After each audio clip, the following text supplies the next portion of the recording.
సుందరాకాండ తాత్పర్యం 64వ సర్గ. సుగ్రీవుని పలుకులు విన్న దదిముఖుడు సంతోషించి రామ లక్ష్మణులకు సుగ్రీవునికి ప్రణమిల్లాడు.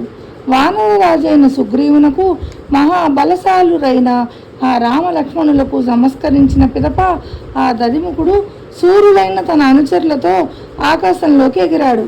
మునుపు సుగ్రీవుని వద్దకు ఎంత వేగంగా తరలి వచ్చాడో అంతే వేగంగా ఆకాశ మార్గంలో పయనించి దదిముఖుడు మధువనం చేరుకున్నాడు. అప్పుడు అతడు మత్తు దిగిపోయిన మధుదకములను గ్రోలిన మధువులోని జలభాగములు మూత్ర రూపంలో విసర్జిస్తున్న వానర వీరులను అక్కడ చూశాడు. వీరుడైన ఆ దదిముఖుడు ఆ వానర వీరుల వద్దకు వెళ్ళి సంతోషంతో చేతులు జోడించి అంగదుడితో మృదు మధురంగా ఇలా పలికాడు. సౌమ్యుడైన ఓ రాజకుమార, అజ్ఞానం వలన కోపానికి వశవర్తులై ఈ వనరక్షకులు మిమ్మల్ని అడ్డగించడానికి ప్రయత్నించారు.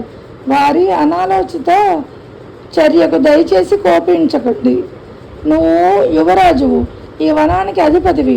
మూర్ఖత్వంతో నీ పట్ల చేసిన తప్పులను దయ ఉంచి మమ్మల్ని మన్నించి క్షమించు.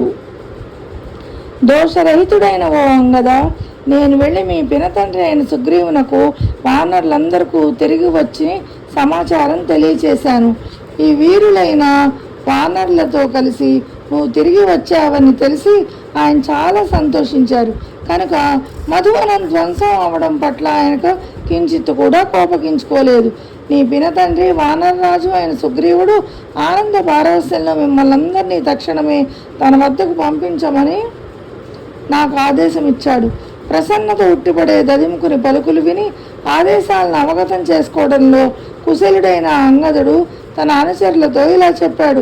ఓ వానర నాయకులారా, మనం తిరిగి వచ్చిన వార్త రాముని చెవిన పడి ఉంటుందని భావిస్తున్నాను.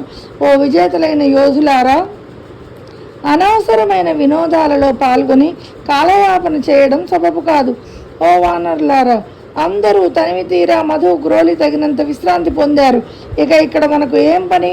ఎంత మాత్రం ఆలస్యం చేయకుండా వెంటనే మనం నా పినతండ్రి సుగ్రీవుని వద్దకు వెళ్ళాలి అని అంగదుడు చెప్తున్నాడు అన్నమాట. ఓ వానర నాయకులారా, మీ నిర్ణయానికి అధీనుణ్ణి అందరూ కలిసి పర్యాలోచన చేసి కర్తవ్యం నిర్ణయించండి. అట్లే చేయడానికి నేను సిద్ధంగా ఉన్నాను.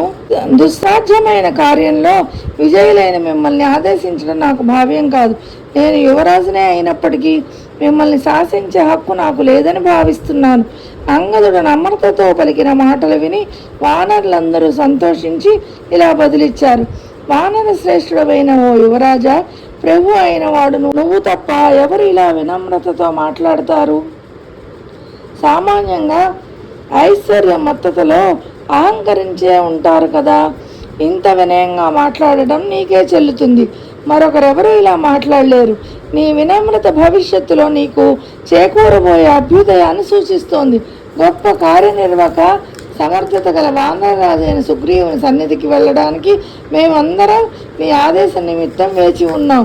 ఓ వానరోత్తమ, నీ ఆదేశం లేకుండా ఇక్కడి వానరులు ఎవరు ఒక్క అడుగు కూడా ఏ దిశలోనూ ముందుకు వెయ్యరు.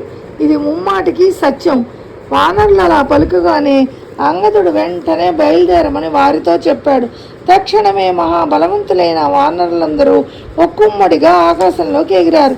ఒడిసెల నుండి రువ్వబడిన రాళ్ల వలె ఆ వానర యోధులు ఒకరి వెంట ఒకరు ఆకాశానికి అడ్డంగా పయనిస్తూ ఆకాశాన్ని పూర్తిగా కనబడకుండా కమ్మివేశారు.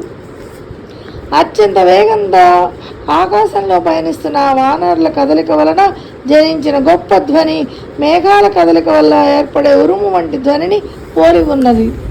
అంగదుడు అతడి బృందం తనను సమీపిస్తూ ఉండగా వానరరాజైన సుగ్రీవుడు దుఃఖమగ్నుడై ఉన్న పద్మాల వంటి కన్నులు గల రామునితో ఇలా అన్నాడు.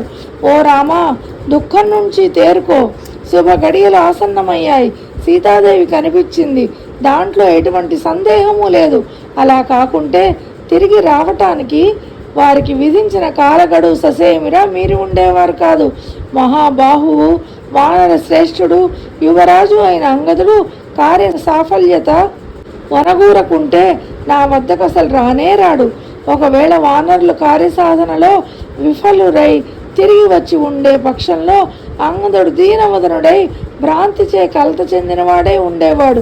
అంగదుడు ఆనందంతో సమధికోత్సాహంతో ఉండనట్లయితే మా తాత ముత్తాతల కాలం నుండి చక్కగా పెంచి పోషిస్తున్న ఆ మధువనాన్ని ధ్వంసం చేసి ఉండేవారు కాదు.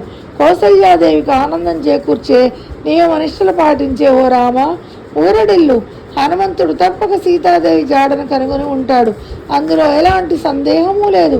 ఇంకెవరు అలా చేయగలరు? ఈ కార్యాన్ని హనుమంతుడు కాక వేరెవరు సాధించగలరు?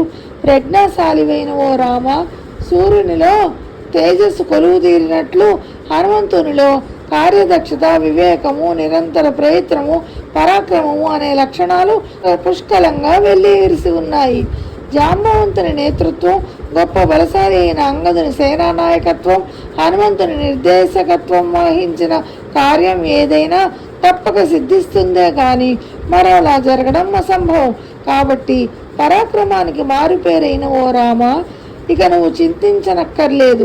ఇంతలో హనుమంతుడు సాధించిన దుస్సాధ్య కార్యానికి గర్వించి అతిశయంతో ఎలుగెత్తి అరుస్తూ కార్యసిద్ధిని ప్రకటిస్తున్న చందాన కిష్కిందకు చేరువవుతున్న వానరుల కిలకిలా శబ్దం ఆకాశంలో మోగుతూ వినవచ్చింది.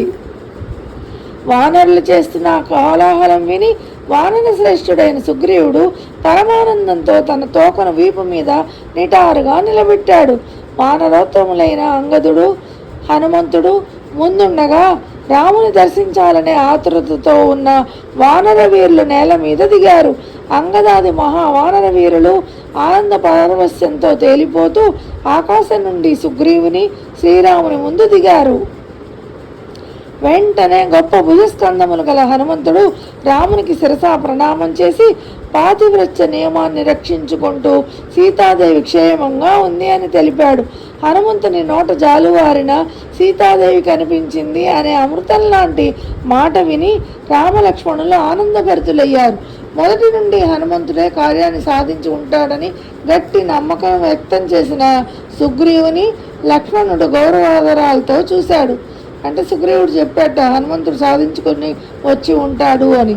దానికి లక్ష్మణుడు గౌరవంగా చూశాడట.